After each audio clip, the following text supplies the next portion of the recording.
Buenas tardes, mi nombre es Reino Roldán, estudiante de la Facultad de Derecho de la Universidad Fermín Toro.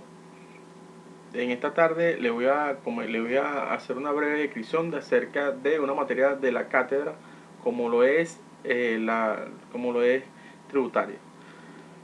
Comenzando hablando de tributario, tenemos que definir lo que es un tributo. Un tributo es simplemente una prestación obligatoria a favor del Estado. Ahora bien, esta prestación obligatoria también abarca a las personas jurídicas indicadas por el Estado. Esta prestación obligatoria, ¿verdad? Afecta al patrimonio de los obligados y el destino de este tributo o de esta prestación es el financiamiento de los fines del Estado, es decir, el suplir las necesidades del Estado a través de esa recaudación de esos tributos. En cuanto a la clasificación de los tributos, tenemos lo que es el impuesto. El impuesto es una clase de tributo, es decir, obligaciones generalmente pecuniarias en favor del acreedor tributario, regido por el derecho público. Se caracteriza por no tener una contraprestación directa o determinada por parte de la administración hacendaria o acreedor tributario. La finalidad a nivel fiscal es aplicar el impuesto para satisfacer las necesidades públicas de manera indirecta, como lo dije anteriormente, en lo que es el tributo. Ya viene siendo el impuesto, viene siendo esa clase de tributo que va a satisfacer las necesidades del Estado, ¿ok? Es decir, se recauda y lo producido en la recaudación financiará diversos medios, diversos servicios públicos, como bien lo son salud, seguridad, educación, toda esta inversión social que tiene que hacer el Estado. Aparte en el caso de Venezuela, aparte de los ingresos petroleros, también viene por la recaudación de los impuestos. El clásico impuesto el clásico ejemplo que puedo colocar en este particular son los impuestos a los cigarrillos y a las bebidas alcohólicas a nivel mixto, ¿okay? Su finalidad se refiere a la conjunción de los dos fines anteriores, es decir, es una manera de recaudar, una manera como recaudamos impuestos es cobrando el tributo a las ventas de bebidas alcohólicas, a la venta de cigarrillos. ¿Okay? En cuanto a la clase de impuestos, tenemos lo que son impuestos subjetivos y impuestos objetivos. En cuanto a los impuestos subjetivos, son aquellos en que el elemento subjetivo del hecho imponible, la circunstancia personal del sujeto pasivo, es tenido en cuenta en el momento de cuantificar el importe de la deuda tributaria, en diferencia de los impuestos objetivos, que en lo que la circunstancia personal es obligado al pago no son tomadas en consideración al momento de cuantificar el importe de su deuda. Es decir, cuando hablamos de impuestos subjetivos, se va a tomar en cuenta todas esas circunstancias personales que tiene el individuo. Es decir, si el señor tiene cargas familiares, si el señor tiene, en el caso de impuestos sobre la renta, si el señor tiene cargos familiares, si el señor tiene gastos por clínica, por colegio, por medicina, todos aquellos gastos que de verdad sean imponibles y que sean personales del sujeto pasivo, ¿ok?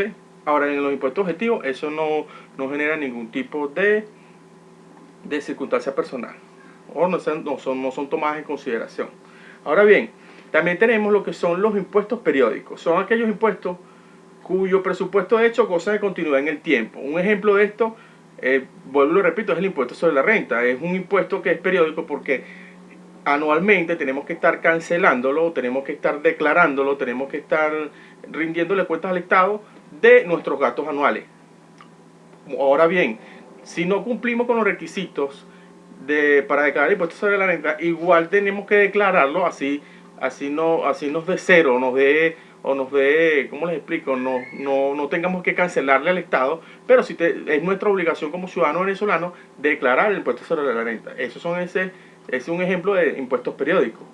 Ahora bien, impuestos instantáneos son aquellos cuyo presupuesto de hecho se agota por su propia naturaleza en un determinado periodo de tiempo. Okay, el mejor ejemplo de esto es el impuesto con las sucesiones, las donaciones y demás ramos conexos. Cuando existe una sucesión, se genera un impuesto, pero es un impuesto instantáneo que usted paga y usted cancela en el momento de la sucesión. Impuesto directo. Establece la obligación de pago de impuestos a cargo de una determinada persona sin considerar esto un derecho legal a resarcir. Es decir, que extraen el impuesto de forma inmediata del patrimonio, tomando en cuenta la capacidad contributiva favorecida. Y estos a su vez se dividen en impuestos personales e impuestos reales. Los impuestos personales es donde se determina la participación directa del contribuyente, es decir, solo puede concebirse por referencia a una persona determinada, solo puede hacer una persona, porque como su palabra lo dice, impuesto personal solo debe realizar una persona. Ejemplo de ello, el impuesto sobre la renta, lo hace muy bien una persona natural o una persona jurídica.